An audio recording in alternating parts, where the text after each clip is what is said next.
Welcome to my channel where every story hides a deeper truth. Some stories will inspire you, some will break your heart, and some will change the way you see people forever.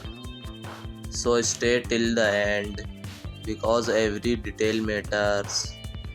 My husband still slept beside me every night, but somehow he had already become a stranger. My name is Sarah, and I never thought a marriage could die so quietly. There was no cheating, no screaming fights, no dramatic goodbye, just silence. The kind of silence that slowly fills a house until two people stop feeling like husband and wife and start feeling like roommates. My husband Daniel and I had been married for 11 years. In the beginning, we were inseparable.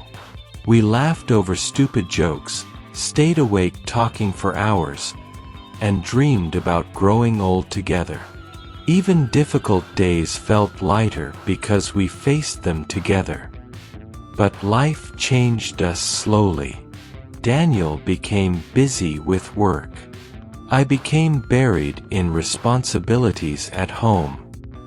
Days turned into routines, and routines turned into emotional distance. Our conversations became cold and practical.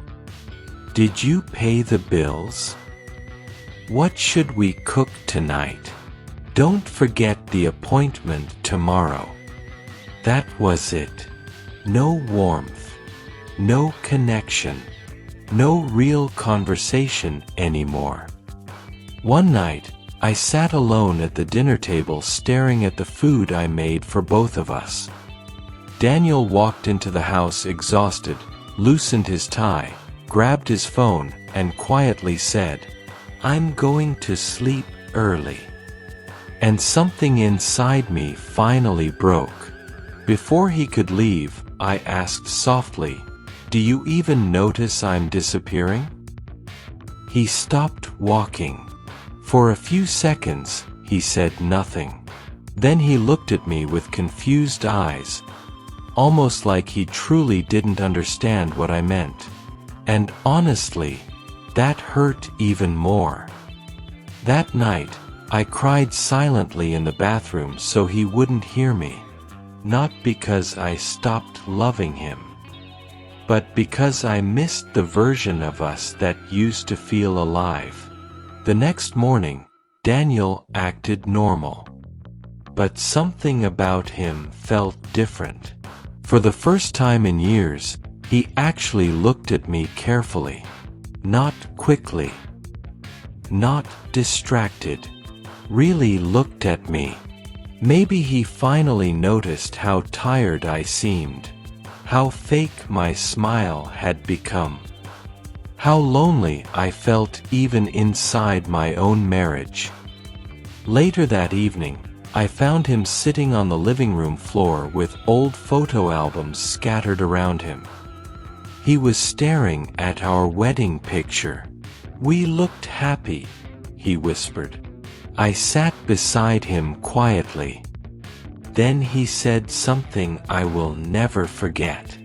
"I thought love stayed automatically after marriage. I didn't realize it needed attention too."